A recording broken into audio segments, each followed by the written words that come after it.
বসে বসে একটা জিনিস ভাবতেছি। জিনিসটা হচ্ছে আমার চারপাশে খুবই খুবই খুবই সুন্দর ডেকোরেশন করা হয়েছে।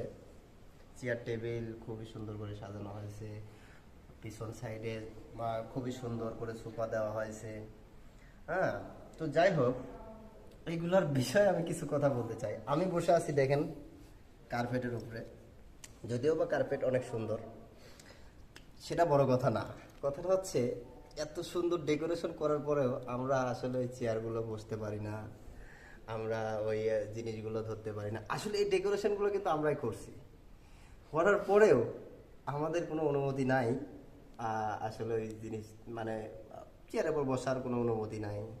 ঠিক আছে, তো আসলে এগুলা খারাপ লাগে, খারাপ লাগলেও কিছু করার নাই, এটাই নিয়ম।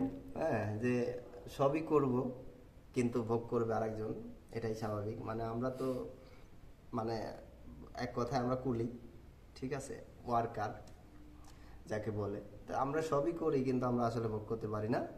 আমরা এগুলো বসতেও পারি না, ঠিক আছে, ধরতেও পারি না। চারিদিকে আমি হয়তো ভিডিও করতেছি, হয়তো সিসি ক্যামেরা রেকর্ড হয়ে গেছে, চারিদিকে অনেক সিসি ক্যামেরা আছে। তো যাই হোক, বেশি কথা বলবো না, এই পর্যন্তই। সবাই